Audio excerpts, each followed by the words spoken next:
His arms.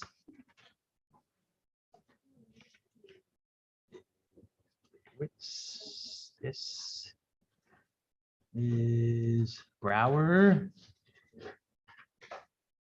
Ms. Collins. Ms. Collins. Ms. Dolinar. Ms. Gilgar. Salvis.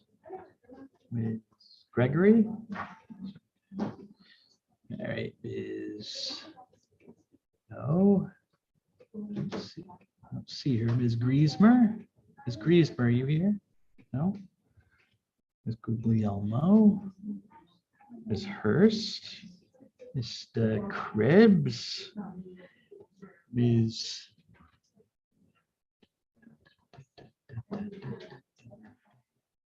Oh, Ms. Kwiatkowski, are you here? Oh, there. Kwiatkowski. Ms. Lopez. Ms. McDowell. Ms. Nixa. Yeah, go away. Ms. Muhammad Koni. Ms. Nolter. Okay, good, Ms. Nolter. Thank you. Don't forget if I forget, Ms. Nolter. Ms. Peeler. Yes. Pekatowski. Okay. Ms. Pilcabbage. Ms. No. See here. Ms. Romero, are you here? Ms. Romero. Ms. Sherwood. Okay. Ms. Seaback. Ms. Not getting that one. Ms. Sangela. Okay, Ms. Stanbar. No, Ms. Reichard. Ms. Reichard. Don't ever move with Reichard. And Ms. Lawver. Okay. Ms. Nolter. Okay, thank you, Ms. Nolter, for reminding me. Yes, Ms. Nolter asked about the papers. I am grading them slowly, so I apologize for that. And I will have them done this Saturday, hopefully before Saturday, but I'm definitely by Saturday. Just one moment, Miss. Sorry about that, so now I'm trying to figure out where I put my. And I hope definitely by Saturday. And I've been grading them in order, alphabetical order. So if you're down the list, then it's going to take more time. And I'm grading the first class I do before this one, so then I get to this one. So that just adds more time to it. So that's one of, two of the reasons why, if you're in the second class and you're also lower down alphabetically, it's taking longer time than you might have wanted. So I apologize for that. Yes. I was going to ask, this another paper? This is a different paper? No, this is reflection paper number 1. Yes, and please note the changed dates. I sent out an announcement on the changed dates for the second paper, so be aware of those. Okay.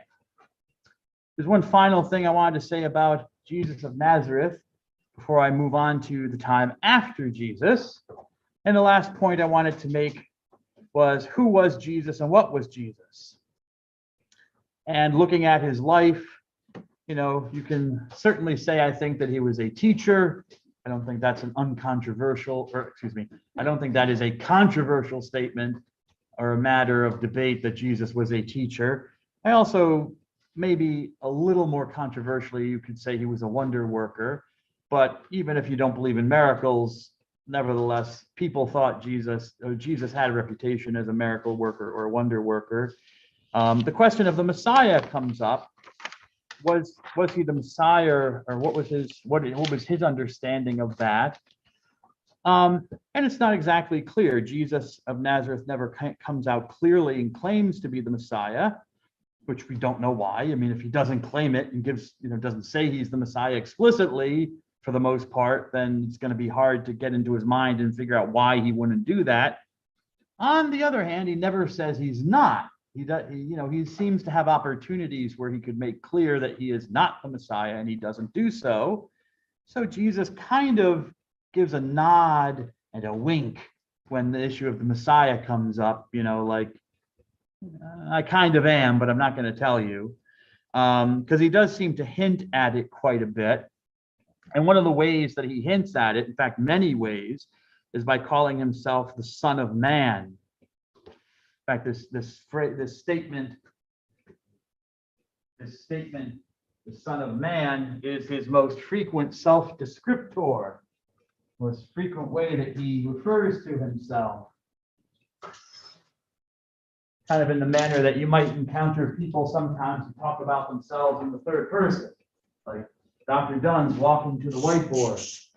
Dr. Dunn's writing words on the whiteboard. Son of Man.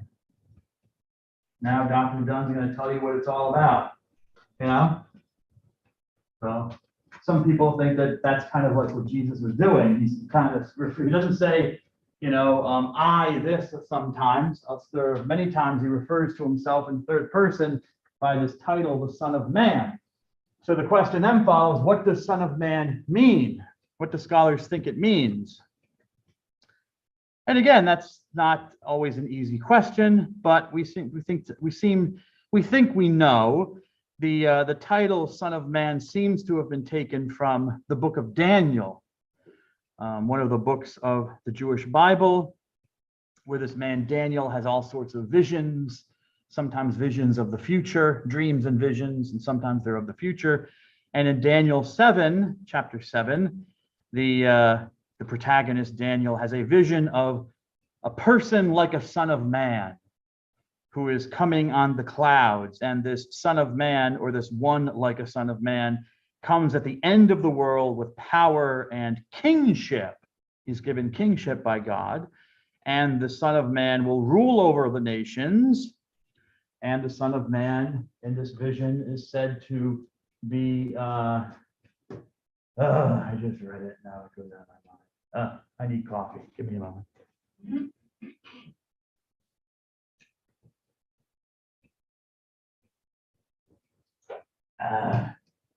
And the Son of Man will execute judgment. Daniel chapter 7. Book of Daniel chapter 7, Son of Man. You can see it. So it's kind of tantalizing in its description. You might even say, that sounds a little bit like the Messiah. And you would kind of be right, because Jewish tradition did interpret this vision of Daniel in chapter 7 of the book as kind of a prophecy, a prophetic vision of the coming of the Messiah. So they saw it as a messianic prophecy. And during Jesus's trial before the Jewish leaders, when they're asking him like who he is and what he's about, by what authority is he doing what he's doing, Jesus himself, he admits he's the Messiah. He answers in the affirmative, and he applies Daniel 7 to himself. He uses the imagery of Daniel 7. Jesus talks about, you will see me sitting at the right hand of God. and I will be coming on the clouds of heaven. I mean, these are verbatim from Daniel's vision. And the high priest recognizes, as a Jew, recognizes exactly what Jesus is not just hinting at, but kind of saying outright. And he tears his garments and says that it's blasphemy. Why is it blasphemy? Because Jesus is claiming to be something he's not. He's claiming to be the agent of God when clearly for the high priest, he's not. But so that's one instance. Jesus applies this prophecy to himself. Yeah. And oh, I didn't write that down, but I have it in my memory. What's the difference, though? Jesus takes this idea of the Son of Man from Daniel 7, but he understands it in his own way. He adds to this image of the Son of Man the element of suffering. He takes this from another prophet named Isaiah. This other prophet, Isaiah, talks about or prophesies, predicts some person in the future who will be the suffering servant, which could also be seen as messianic. So that's how Jesus kind of I'm going to look for prophet Isaiah.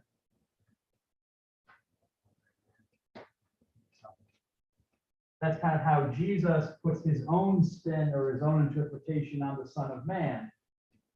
He's coming not as maybe a king who's going to do battle for Israel, but he is going to be one who, through his obedient suffering on behalf of God, will restore Israel. So Jesus takes this prophecy from Isaiah of the suffering servant and he melds it to the idea of the Son of Man. And for him, that seems to be seems to represent as best I think we can get to Jesus's own self-understanding. Later Christian tradition would, of course, see the resurrection as a confirmation of Jesus as the Messiah. But I'm talking here about what Jesus would have thought about himself. After Jesus, we have what is called the period of the early church. The period of the early church. I'm looking over there because I was having problems with Zoom, but I fixed it. But I'm looking at my computer because I use that as my backup to record. And I'm using I'm using Windows camera, you know, the built-in camera in Windows. And yet everything's backwards. Like I'm looking at the words, and the words are on the PowerPoint are backwards. And there's no way to change it. You know? How does someone become a billionaire making such a mediocre product? I don't know. God bless America. And well, I know Bill Gates didn't make Windows 10, but he made the other duds before it. Anyways, Paul of Tarsus. So we're talking about the early church. Well, before I get to Paul of Tarsus, let me mention the early church from the time of Jesus, after Jesus in the 30s until around the 400s AD. Scholars call the group that developed around Jesus the Jesus movement. I wrote it there, over there on the board. We're not at Christianity yet. We're less than that.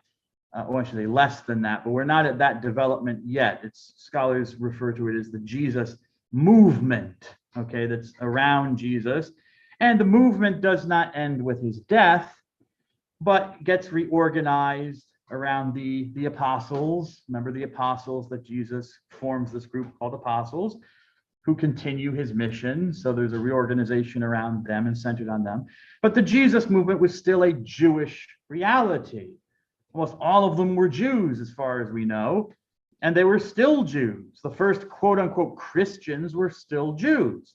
They attended the synagogue, they went to the temple, they observed the Sabbath, they observed the Mosaic law, okay?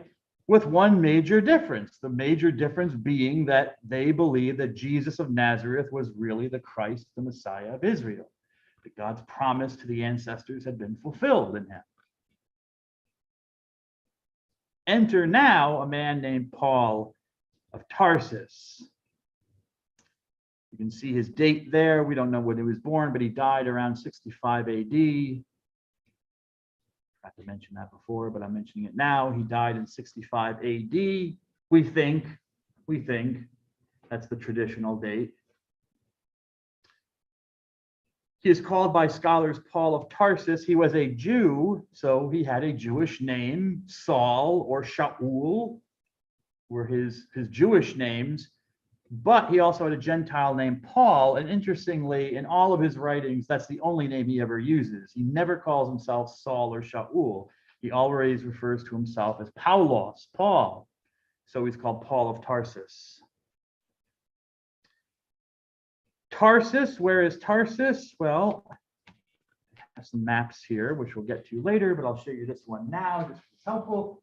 Tarsus was a city here in the maybe a southeastern quadrant of what is now modern day Turkey.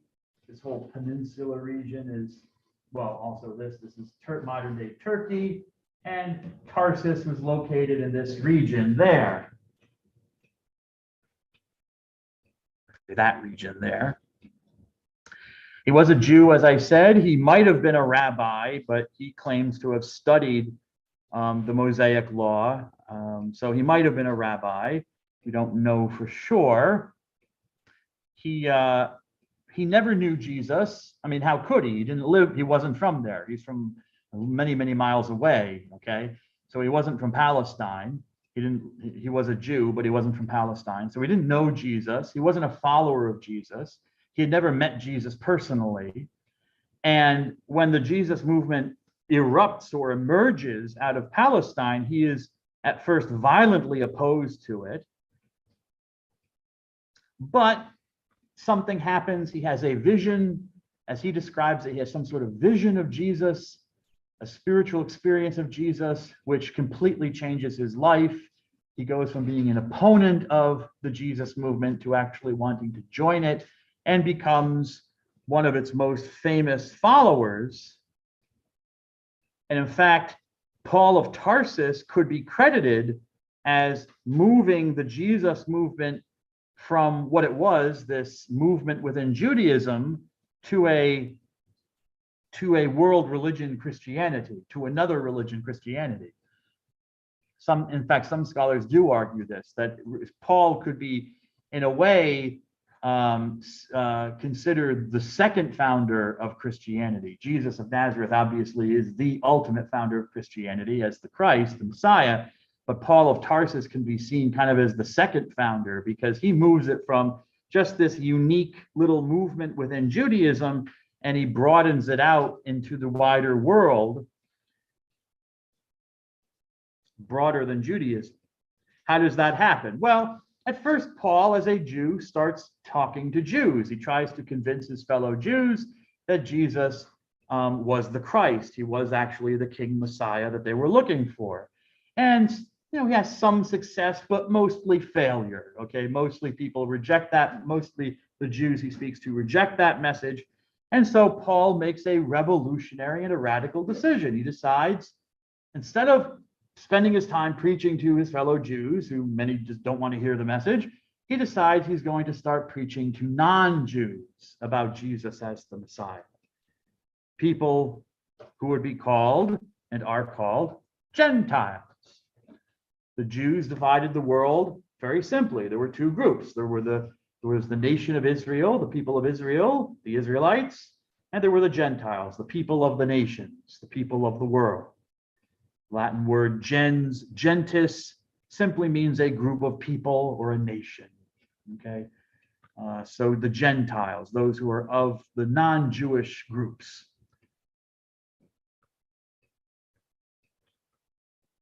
And he finds sympathy with these people who hear this message and start accepting. I mean, think about the complete unusualness of this. You have non-Jews accepting a purely Jewish concept, the Messiah, and accepting this Jewish man as their leader and even their God, maybe, worshiping Jesus and accepting Jewish sacred writings, and yet they have no connection, many of them, to Judaism. They're non-Jews, which was not a common thing in the ancient world. Today, people change religions. People go to no religion from some religion.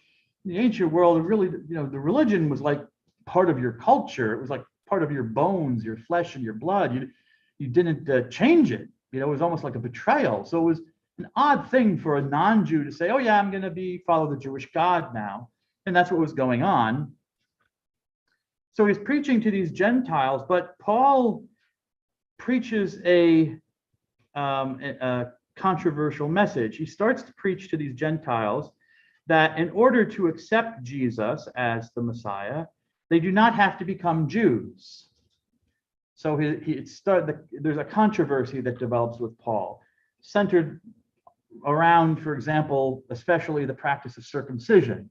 Now, if you remember from the talk on Judaism, circumcision is considered one of the signs of the covenant, God's special agreement with the Jews. God gives it to Abraham especially as a physical sign in a man's body that he is covenanted with God. He is contracted to God alone. So God can look at a bunch of naked men and say, he's mine. You know what I'm saying? It's a total obvious identifier. And Paul is now saying, oh, all that stuff that we've been doing for all those centuries, even maybe 1,000 or so years, and God says it's so important, you Gentiles, you don't have to do it anymore. It's not important. It's not necessary. You don't have to actually be circumcised as a Jew to follow Jesus the Jew. And so this is a novelty and controversial, that people don't have to, that becoming Jewish or following the law of Moses is not a prerequisite for believing in Jesus, who was a Jew and followed the law of Moses. And so there is a controversy amongst the Jesus movement. Even some of the apostles are a little bit misunderstanding of what Paul is up to in his teaching. And so there's controversy, and the controversy needs to be resolved. And that's how we get to the Council of Jerusalem. Maybe in 50 AD, that's the traditional date, based on certain details in the life of Paul and his writings. But who knows if even the council, an actual council happened. There's an official meeting. It could just be a story that was created later to describe the resolution of the controversy. Nevertheless, kind of like the Council of Jamnia, when we talked about Judaism, it told you that some people are like, maybe it didn't really happen like that. Maybe it's the same here. Nevertheless, at the Council of Jerusalem, the apostles and Paul and some of his supporters come together to kind of hash out and discuss these ideas and whether they're right or wrong and what they should do about them. And for the most part, Paul's views prevail, with some caveats, with some conditions. The apostles, according to the story, agree with Paul that the burden of circumcision does not need to be placed on the Gentiles, because of course they're Gentiles, they're not Jews. Nothing is said about Jews if they still needed to continue circumcising. But certainly with the Gentiles, there was a consensus that Gentiles do not need to become circumcised in order to be believers in Jesus and to enter into the Christian community, the Jesus movement. However, there are still some things based on Jewish law that the Gentiles are expected to come to do. They do not have to become Jews in order to enter the Jesus movement. But there's some things like not eating blood. The Jewish God is not very happy with eating blood. It's kind of not a good thing to do. So Jews are not allowed to eat blood. And so the Gentiles are saying, okay, stay away from blood, stay away from idols, of course, idol worship, the first commandment of the Decalogue, stay away from idol worship, stay away from unlawful, like impurity, like impure actions and stuff like that. So there are some things that they, still kind of say, okay, you should do these things, but circumcision, no, you don't need to do that to enter into the Jesus movement. This, we could say, is the origin of Christianity. This is where we start getting, I would say, this separation where it's no longer the Jesus movement anymore. It's now moving into a separate religion. Why? Because the result is, with this kind of loss of what was seen as part of the essential Jewish identity. I mean, a physical mark on a man's body, a Jewish man's body that you could see, with this kind of loss of something so central, it doesn't take long for it to not be so much of a Jewish movement anymore. If of course, the Mosaic law and all the laws that Jews were told to follow are not essential for believing in Jesus. So what you have is you have a lot of non-Jewish Gentiles who are not observing the law coming into the Jesus movement, and it seems to, over time, push the Jewish element out, or at least lessen it, as less and less Jews are members of the Jesus movement. And so it becomes more Christianity than a Jewish movement within, or a Jesus movement, you could say, within Judaism. You go from Messianic Jews to now followers of the Christ. You go from the synagogue to now a church. A church, what is the church? It's the name for the community of those who believe in Jesus now. So even in the terminology, you start seeing a different point of view. Okay, you're not entering into Judaism anymore and accepting Jesus as the Messiah of the Jews. You're accepting Jesus and entering into his church. What is church? Well, the word church actually comes from Greek kuriakos, which comes from the Greek kurios. Kurios simply means a master or a lord, and kuriakos means belonging to the master. Which master? Master Jesus, the Lord Jesus. The church is the community that belongs to Jesus.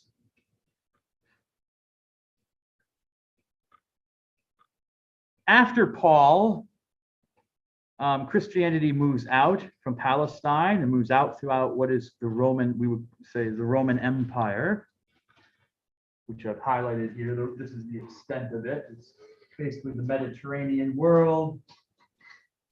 And here you have Europe, North Africa, you have the Middle East, Asia, part of Asia, okay?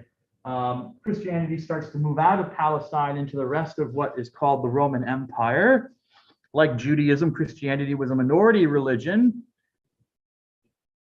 and it was persecuted to some extent, mainly for political purposes rather than religious ones. The Romans just did not understand this was a new movement. So it wasn't an old religion like Judaism. Judaism, the Romans might not have liked Judaism or Jews for a number of reasons. The main reason being that Jews would not worship the gods and goddesses of the Roman state because of, again, the first commandment of the Decalogue. You know, the Lord is your God, the Lord, I am the Lord your God, you shall have no other gods except me. So they wouldn't participate in what they considered idol worship and stuff like that.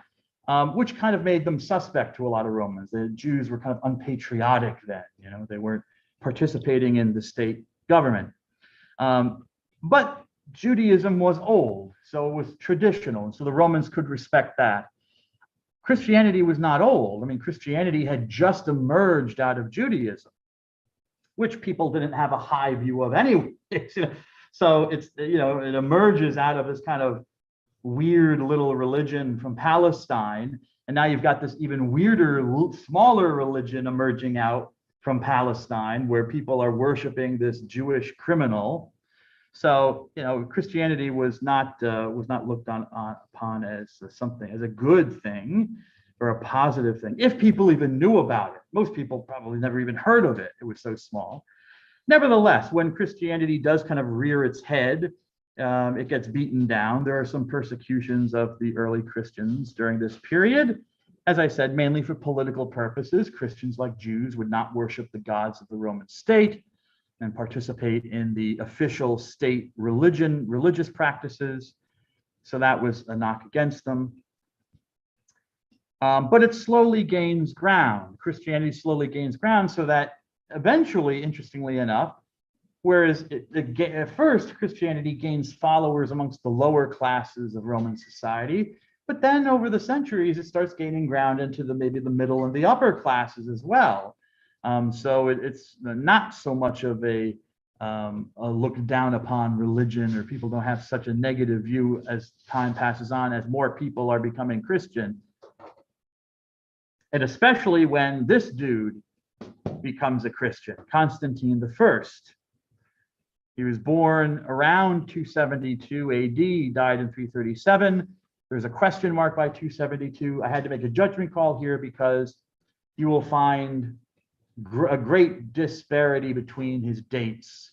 and different books that I looked at would give different dates for his birth. But 272 seemed to be safe enough, but it is a question mark.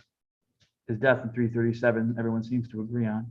Who was this man? Well, he was a pagan gentleman who was a general in the Roman, or a soldier in the Roman army, and then a general in the Roman army. And eventually he would become the emperor of the Roman Empire. It's a long story, and I'm not going to get into all the details. I'm just going to get into some of the essential stuff that's kind of important for the history of Christianity. The Roman Empire, in its government at the time, was split in two. And so you had the western part of the Roman Empire and the eastern part, and you had a leader for both. Okay. And it just so happened when the emperor on this side died, this man Constantine thought that he should take over, but he didn't. Okay, so whatever. He's opposed by this rebel. I'm not going to tell you his name, it doesn't matter, but he's opposed. There's a kind of a little coup that happens, and some other guy says, no, I'm the emperor of the West, not you, Constantine. So Constantine is going to have to fight this guy to get the emperorship, the head of the western part of the empire, and become ruler of the western part. Because that's what he is, not in the east. So there is a fight, and maybe the night before or the day before the fight, Constantine has either a dream or a vision, or he sees something in the sky. You don't exactly know because there are different stories. Who knows what he saw or what he thought he saw? But anyways, he has this dream. I'll stick with the dream story, but where he sees something in the sky. He looks up, and what he thinks he sees is this symbol called the Chi Rho. Chi Rho. Oh, well, doesn't matter. Well, it matters, but it doesn't matter if I'm going to do it now. But it matters to the other class that they do it for. The X in Greek is the letter chi. Chi. And the letter, well, it looks like a P, but it's really an R, it's rho. Okay. And early Christians would combine these two letters because they were the first two letters of the name of Christ, or the title of Christ, I should say, yes. In Greek, Christos, and the C can be written like an S sometimes, C or S, they're both the same. So Christos in Greek, Chi, Rho, et cetera, et cetera, et cetera. So they would take the first two letters, and there were different ways that you could do this. You could do it like this, kind of like a cross with a little twist at the end, or turn. It's kind of bent at the end. Or you could do it with the rho and then have it the chi, just put in the middle like that, and like an X.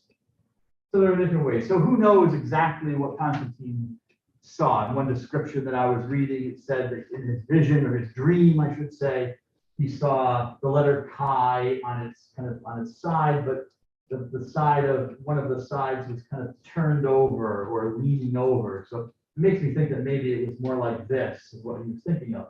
But nevertheless, it was a Christian symbol for the name of Christ, his title, yes, but you know what I'm saying. People were, it was an indication of Jesus. Somehow Constantine knows this. He recognizes that this is a symbol of the Christian God, even though he is not a Christian. And he fights the battle the next day and he wins. He wins the battle. And because of that success, he attributes that success, or I shouldn't say because of that success, but he attributes that success to the Christian God, who he believes had kind of revealed himself in his dream. Jesus kind of appeared in the Chi Rho, showing him that in this sign you will conquer. In fact, he's told that in the dream. He sees words or a voice or whatever. It says, by this sign, the Chi Rho, you will conquer tomorrow in battle. And he does. And since the Chi Rho is Christian, he knows that it's referring to Jesus, and that apparently this God, Jesus, has given him the victory, which then made him the emperor of the western part of the empire. So he's grateful. He's grateful to the Christian God. And he seems to become a believer in Christianity. Scholars still debate, even to this day, how sincere he was, whether, how fully he was a true believer of the Christian God, or if this is just a political move. But I would say that, in my opinion, Constantine's belief is sincere. I mean, he still was a pagan. I mean, he still had that pagan mentality and that background. And it seems in some way that he was able to integrate the Christian God, Jesus, into that over his life, not immediately, but over time. So he still kind of acted like a pagan in certain ways and did stuff like that. But over his lifetime, he seemed to become more and more Christian and be clearly a believer. So I think it was true. I don't think he was just play acting or trying to use politics, because there was nothing the Christians were still a minority, maybe a better looked upon minority, but they were still a minority. There was nothing they could really do for him, whatever. He was actually doing for the Christians out of his gratitude for winning the battle by what he thought were the miraculous intervention of the Christian God. So I would say that, yes, he was a believer because there's what would be the political motive? It's only the church that's benefiting from this having happened to him. He's not benefiting from it really from the Christians. The Christians didn't make him emperor. So Constantine, one of his first acts of gratitude towards the Christian God, almost immediately, like a year after he wins this major battle, is the Edict of Milan, which occurs in 313 AD. It's a very important year for Christianity and the history of Christianity. An edict is kind of like an executive order. A president, new presidents come in. One of the first things they'll do in the first days of their presidency will sit at the desk in the White House and sign all sorts of executive orders, edicts, okay? Overturning sometimes the executive orders of previous presidents or instituting their own, okay, to the extent that they can by law with Congress. Can't do everything. They're not autocrats. But so that's basically what an edict is. It's issued in the city of Milan, which is here in northern Italy. And actually, even though Rome was the center of Roman government for a long, long time, a lot of Rome's government in the west was moved up to the north of Italy in places like cities like Milan. So that's why it's the Edict of Milan and not the Edict of Rome. So what happens in 313? Out of appreciation, Constantine grants toleration to Christians, to the Christian church. He allows the Christian church to have a right to exist. Now be careful, because sometimes you'll hear people say that the Edict of Milan made Christianity the official religion of the state. It did not. That's not what Constantine did. All he did was say that Christianity was tolerated, which meant that it could no longer be persecuted. Its property could not be taken away. Christians would not be persecuted or killed just for being Christian. Any property of the church that was taken away was to be restored, or churches were to be built back. So that's what it did for Christianity. In his political life, he favored, further other things he did, not just the edict, but in his political life, he actively favored the church. For example, making Sunday a public holiday. Okay, so he made Sunday a public holiday. He built churches for the Christians. He accepted the church leaders from taxes, so they didn't have to, the bishops and priests, I don't know if the deacons, but certainly the bishops did not have to pay taxes to the Roman government. And he even in Roman law started to institute and put into place Christian beliefs into the Roman legal system. So, for example, he ended things like the gladiatorial combat, the fighting of the gladiators in the, you go to these stadiums and you'd see two men fighting for their lives and beating each other up and killing each other. I mean, actually killing each other. I mean, it wasn't just like, okay, you beat me, we shake hands, and you lift my arm and okay, you won, I didn't, we move on. No.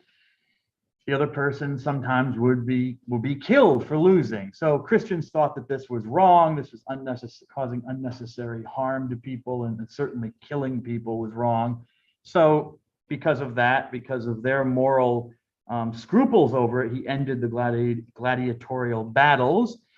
Also practices like the exposure of children, of babies, he ended that, or at least made it not as easy to do, I guess, or not something that was recommended under Roman law.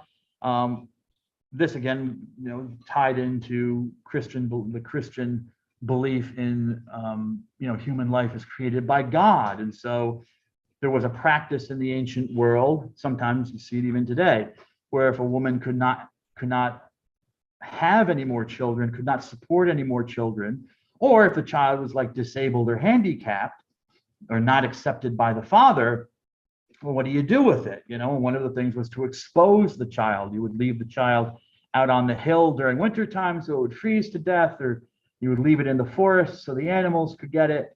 And Christians, of course, found that terrible and awful, and Constantine changed that in the Roman legal system, so it was not something that people should do. Okay, so, he seems to be acting like he's a believer. I mean, maybe he's not 100%, or maybe he doesn't have it all figured out, the whole Christian story figured out, but he seems to be sincere, I would say, in what he thinks, or that he does think that the Christianity is the truth. In the year 330, Constantine, who is emperor of the West, then there was as I mentioned, there were two parts to the Roman emperor at this time, and you might remember I said there was an emperor of the West, and you might say, well, wasn't there an emperor of the East? Yes, there was, but Constantine kind of killed him off, had a fight with him and killed him off, and took over complete control of both sides of the Roman Empire, and they unified them.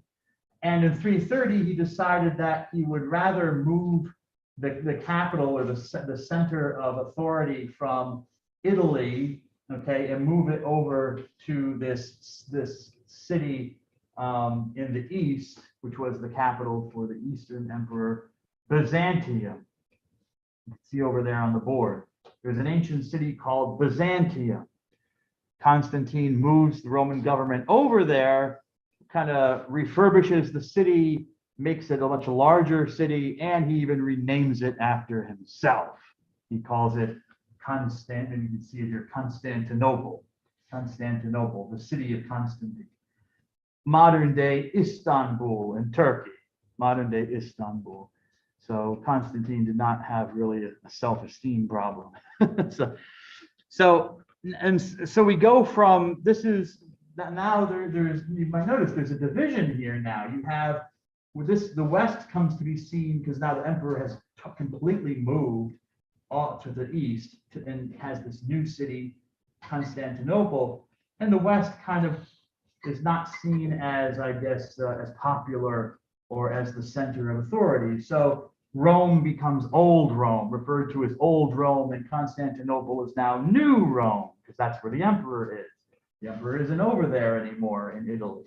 So he's moved. So you have the seeds of later disunity, because this will cause a couple things to happen. One of the things that happens by Constantine moving to the east and being there, it causes a number of things, but his involvement in the church becomes more intense, so that especially in Eastern Christianity, there develops this idea that the emperor is the supreme leader or ruler of not just the state, but also the church.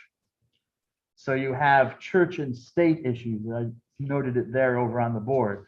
It's church and state issues. Like Constantine becomes involved in all sorts of aspects of the Christian church. And the Eastern church seems to welcome this, even want this. They want the protection. And so he is the Christian emperor, and the ruler, not just of spiritual ruler, but political ruler, but also a spiritual ruler.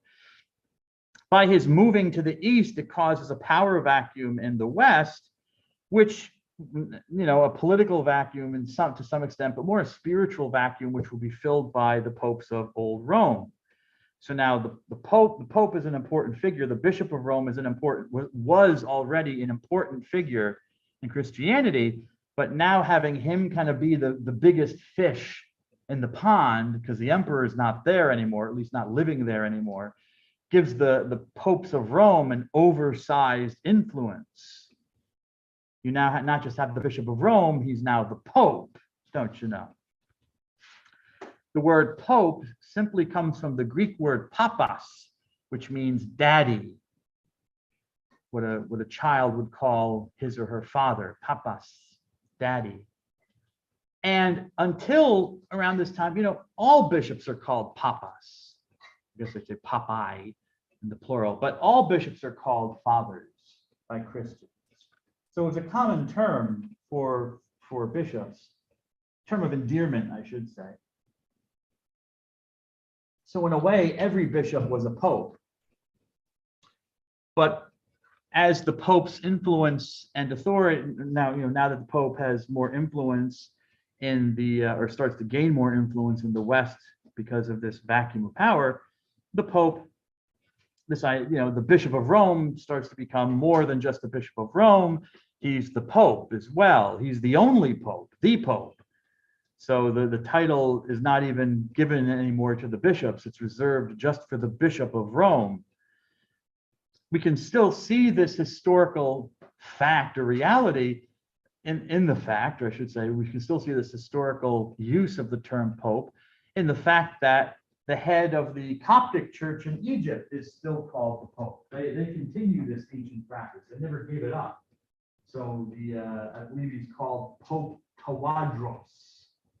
And it could be the first or the second or the third. I forget what number he is. But anyway, his name is Tawadros.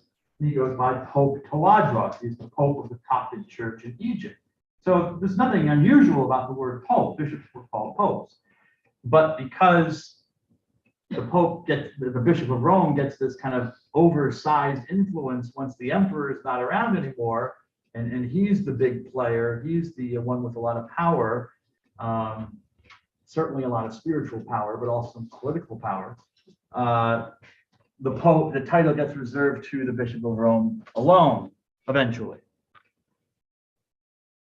So this action by Constantine actually will later cause disunity in Christianity, because these two sections, now these are two political divisions of the Roman Empire, but it's also a good symbol of the religious divisions that will start happening over the centuries afterwards, as the West and the East, there is kind of a barrier here, an unseen barrier, and West and East are drifting apart from each other.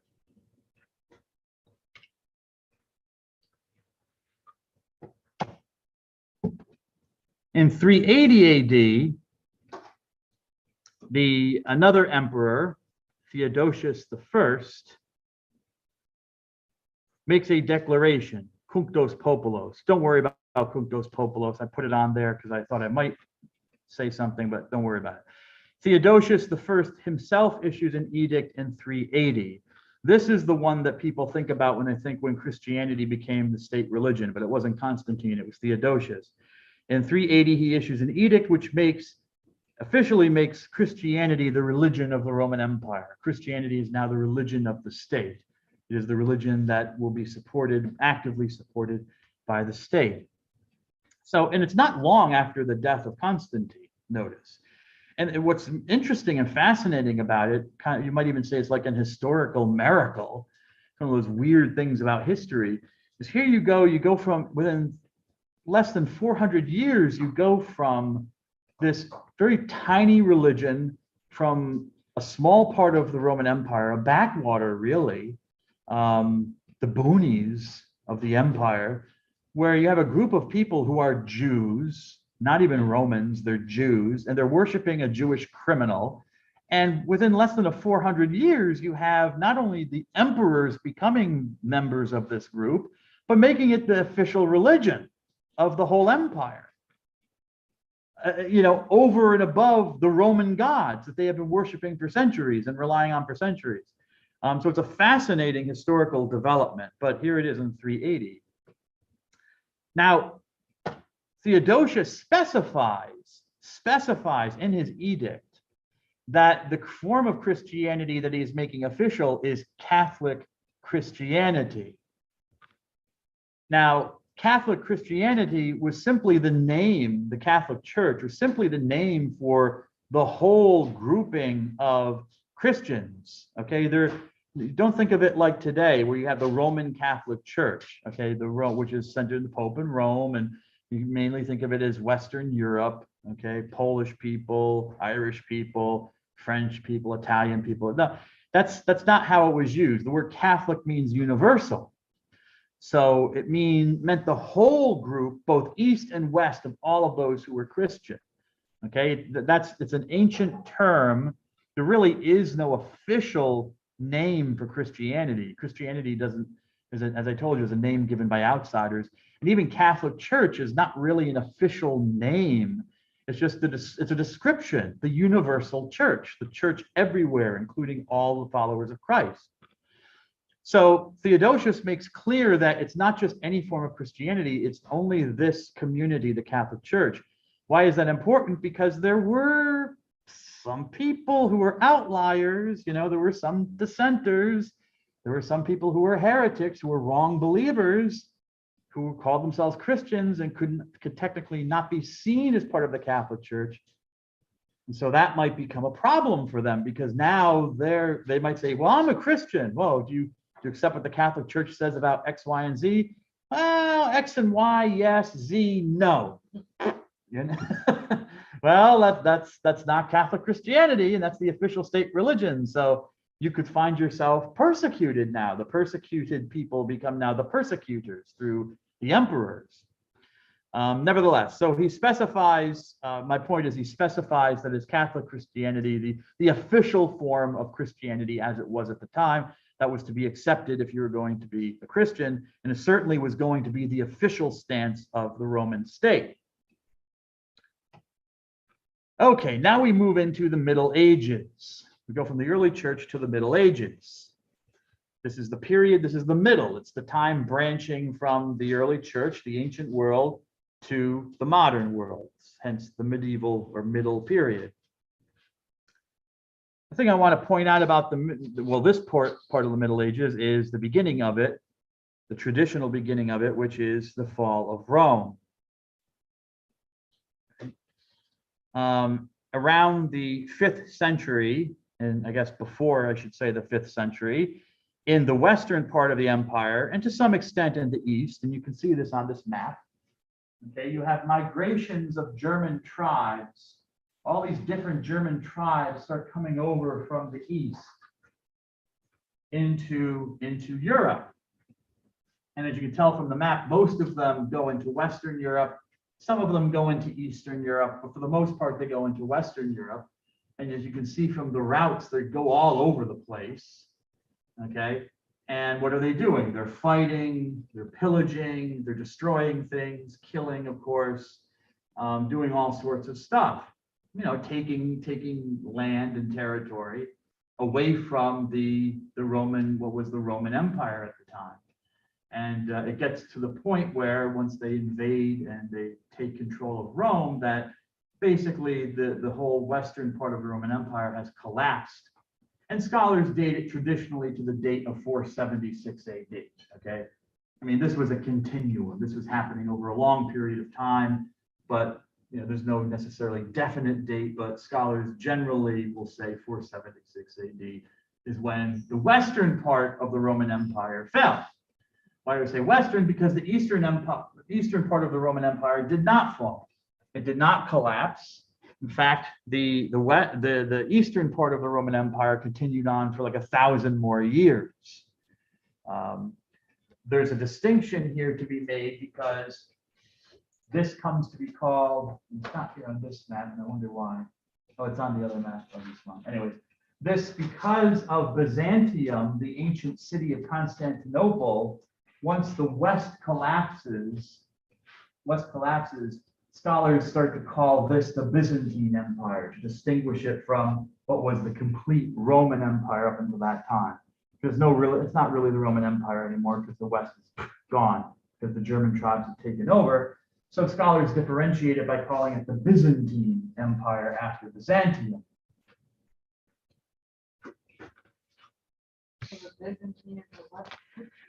The Byzantine is the East. Remember where Byzantium is. Byzantium is Constantinople, and Byzantine is the adjective from Byzantium. So Byzantine Empire, the Byzantine Empire of the East. That continues for 1,000 years, for a much, much longer time. But in the West, it is over. The system collapses. All the social and political structures that had been there collapse. What doesn't collapse, however, is, for the most part, the religious structure. You know, you're left basically with the church. You say the Roman Church, the popes, and the bishops who are in communion with the Pope in the West. That's pretty much all that remains after these Germanic tribes come in and destroy everything and topple everything. Most of these Germans are pagans. They're not Christians. They're followers of, you know, their nature and their folk religion. Some of them are Christian, though, which think, well, okay, that's not too bad. Well, think about what I said with Theodosius. You have dissenters. You have people that don't necessarily agree with Catholic Christianity. They have their own views. And that seems to be the case with some of these German tribes that are Christian. They converted to what you might call the wrong form of Christianity. They're not Catholics. They're other forms of Christian. And so look upon the Catholics that they're invading as the enemy, even though they will both say they're Christian. So that doesn't really help any matter, and it actually complicates things. So what does this mean? It means for the next 400 years after 476 AD, it is going to fall to the Roman Church, the Catholic Church in the western part of what used to be the unified Roman Empire. It's going to fall to the Roman Church to clean up this mess and to fill not just the spiritual void, but also the political void that all of this destruction has caused. And then on top of that, they have to work at, like, they want to convert the pagans to Christianity, and the heretical Christians, the wrong-believing Christians, they want to convert them to Catholic Christianity. So that's where the West is going to be focused for a long, long time. And the East, and this will include the West as well, but the East will have to deal with this a lot too. In the East, we're going to have our old friend, Islam. We met Islam with Hinduism when the Muslims invaded northern India. We met Islam with Judaism when the Muslims invaded the Holy Land. And now the Christians are going to meet Islam as well. And there you can see Ms. Muhammad Koni on this map. It specifies Byzantine Empire. Okay, so there you go with that. Well, this is a map which is showing the expansion of Islam, the religion of Islam, from the time of Muhammad to later periods of time. So the really red section is during the life of Muhammad, this bright red section. So all of this, pretty much all of the Arabian Peninsula, actually I'd say, yeah, it is all of the Arabian Peninsula, was brought under the control of Muhammad during his lifetime. Then after he died, you can see how through Islamic armies, the religion explodes up, pushes its way up and out into across Iran, certainly into the Middle East, into Egypt, and then further on, it goes into part even close to India, Pakistan, and farther across North Africa and up into Spain. Okay? And it does this within a very quick amount of time after the time of Muhammad. So, yeah, the Islamic armies are able to cross over into Spain. And actually, in this map, you can't see it because it's partially the country of France is cut off. But actually, Islam is able to push up to halfway into the country of France. They get like halfway up of France, until there's a battle where Christians defeat the Muslim army and push it back down into Spain. I mean, if that hadn't happened, who knows? I mean, the door might have been completely open and Europe religiously might have been a totally different place. It might have been Islamic rather than atheist, which it is today. So maybe I should have been rooting for the Muslims back then. Boo Charles Martel, yay. Anyways, but so you can see the Muslims get pushed down into Spain, where so you have at least part of Europe under Islamic control for a long, long time after that. The Byzantine Empire does not, also has issues, but they're able to hold out. But for the next centuries, several centuries, it's going to be just one constant kind of war of attrition with the Islamic armies, as over and over again, they just chip away at the eastern border of the Byzantine Empire until in 1453, I have it over there on the board, 1453, Islamic armies are able to finally capture the capital of the Eastern Empire, Constantinople, take it, and end the Roman Empire for good. Think about that. It's only within like 500 years that the actual Roman Empire has ceased to exist, until 1453, when Islamic armies topple the emperor in Constantinople and take over control. So Islamic armies subjugate and destroy historically Christian areas. All of these areas, I mean, there were pagans, but a lot of these areas by the time of Muhammad in the 7th century, a lot of these areas had actually been majority Christian, or a lot of Christians for a long, long time. Certainly the Near East, like Israel, Palestine, the Holy Land, and the Middle East and places like Syria and Iraq, Egypt was very Christian. North Africa was, the Latin African church was all Christian, certainly Europe, okay, in the Byzantine Empire. And that all ends with the coming of Islam, and ends pretty quickly. The North African church is completely destroyed. The Latin African church is completely destroyed. There's no hint of its existence, really, except for its writings. Egypt, still Christians remain in places like Egypt and Syria and Iraq. For Turkey, pretty much it's gone in Turkey nowadays.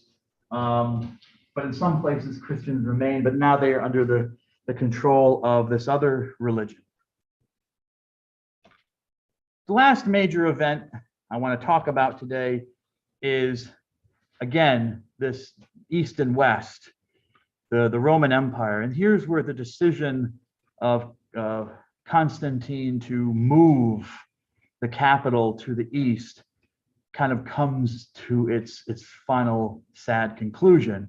Because the East and the West have been divided for quite some time by this period. With two rulers, you had two emperors on either side, then you have one emperor who moves to one side of the empire, leaving the other side without an emperor.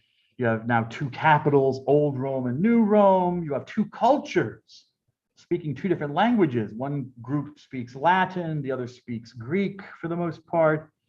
So there had been distance developing for a long, long time. Now, the Byzantine emperors saw themselves as the successor of the Roman emperors, and rightfully so, because they had never fallen apart like the West. And because of that, they felt some sort of duty to try to reconquer the lands of the Roman Empire. And they made some attempts at this. If I go back to the previous map with Islam, just to show you, the Byzantine emperors would engage in some battles and wars to try to reclaim parts of like North Africa, Sicily, southern Italy. There's a little bit of a success, but the Byzantine emperors were never really to fully bring back the Roman Empire.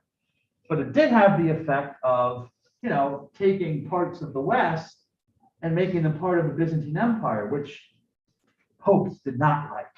Because they felt that the Byzantine Emperor was encroaching on their area, when the popes, that should be their place, southern Italy should be theirs. To this day, if you go to Italy, to southern Italy, you will find Greek-speaking people. You will find people who are Catholics but worship like Eastern Christians. You would go to their church and you might be expecting a Roman Catholic mass, but it's not. It might look like something totally different, like Eastern. Why? That's because of this. That's because of this relationship of the Byzantine emperors reconquering, I should say, these parts of the Roman Empire, and their culture came with them, like speaking Greek. So you do actually have Greek colonies still. They're dying out, but you still to this day have Greek-speaking colonies in places like southern Italy, and also worshiping like the Byzantines worshipped in their mass. So southern Italy used to be a stronghold of Byzantium and Greek culture, but the popes wanted their own control over that area. They did not want what they considered to be a foreign power controlling the south of Italy or controlling much of anything in the West. And so you have this conflict that's going to happen. From the eastern side, they kind of look at the Western as the old, as I said, the old Rome. This is the passe. That's, the torch has been passed, you might say. Yes, the Bishop of Rome, the Pope, is still to be honored and revered as one of the great bishops of the church and leaders of the church, but it's only a matter of respect. It's not a matter of authority. The belief was that authority had passed to the Bishop of Constantinople, since that's where the emperor was living. And they thought that was completely logical for the Easterners. That made perfect sense. The popes didn't see it that way. So we have this man, Pope St. Leo IX, and this other man, Patriarch Michael I Cerularius.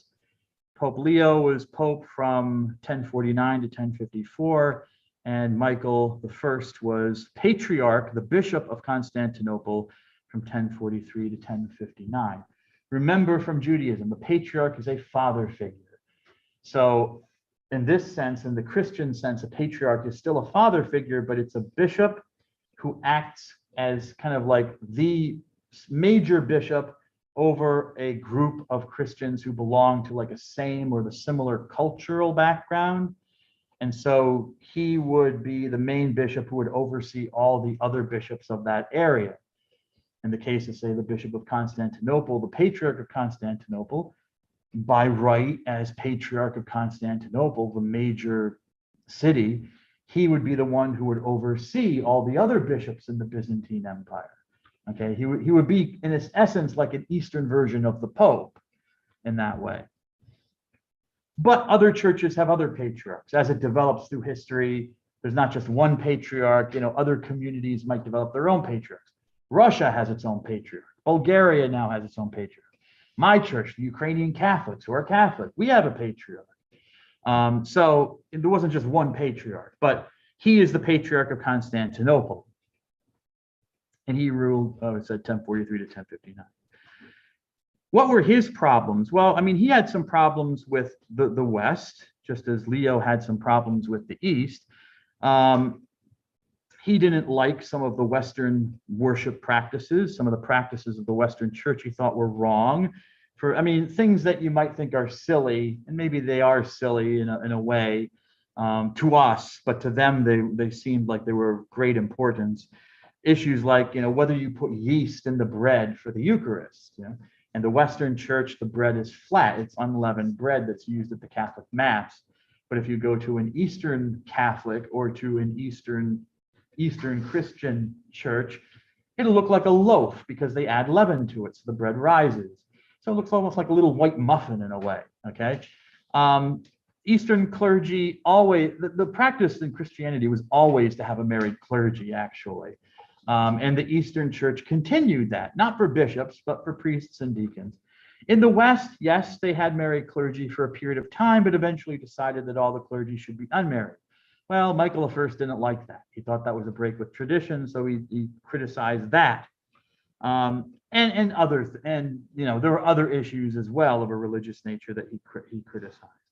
And then on top of that, you have to add the political issues of where he might think that the Pope was interfering in areas that he thought rightfully, as the patriarch of the emperor's city, he should be taking care of or should have the authority in, like, say, southern Italy and other places.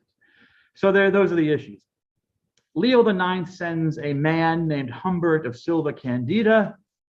This gentleman, Humbert of Silva Candida, don't worry about the cardinal, I'm not going to get into that, but His name is known as Humbert. I'll just say Humbert. He goes by two names, Humbert or Silva Candida. Silva Candida is the church that he was stationed at in Rome, but he was also French. He was from northern France, from the town of Moyen-Moutier. So sometimes you'll see him called Humbert of Moyen-Moutier. So I give you both, but I'll refer to him as just Humbert. Leo IX sends this guy Humbert to Constantinople to talk to Michael I about their issues, and it doesn't go well. Michael I treats the Pope's representatives in what they perceived as a very disrespectful manner, and so Humbert, by the time Humbert and Michael or Michael's representatives meet, Humbert is pretty steamed. He's pretty angry by it.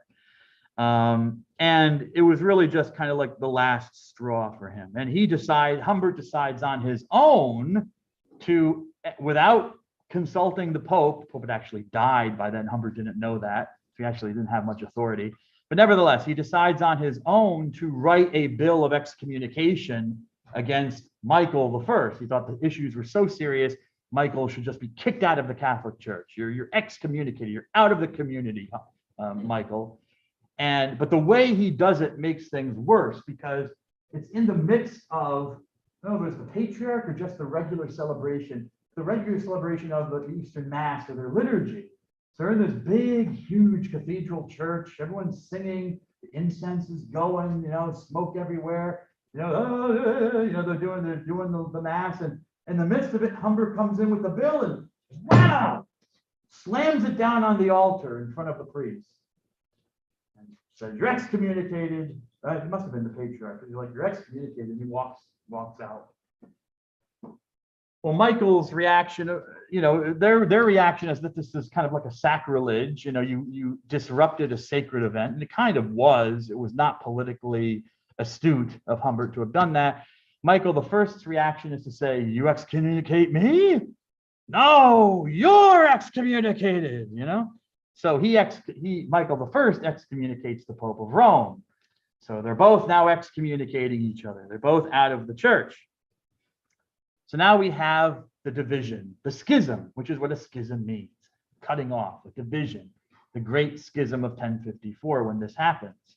You have now officially a Roman Catholic Church centered in the West, and now you have a separate church that starts developing and is existing in the East, called the Eastern Orthodox Church. Not even Catholic anymore, Orthodox.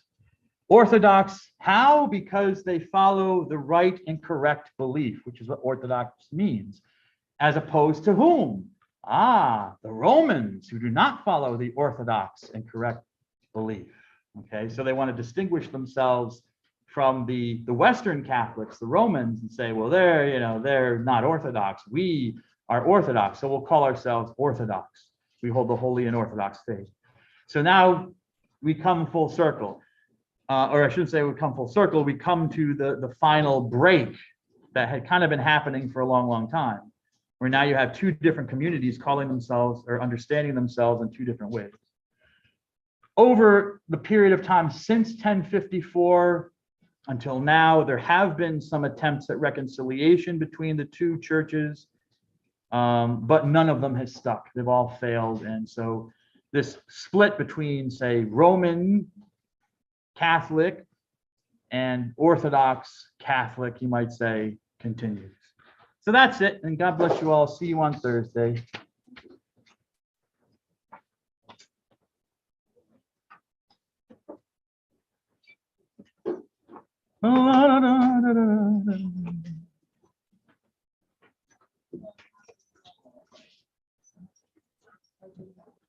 All right. See you, Ma. Rough day.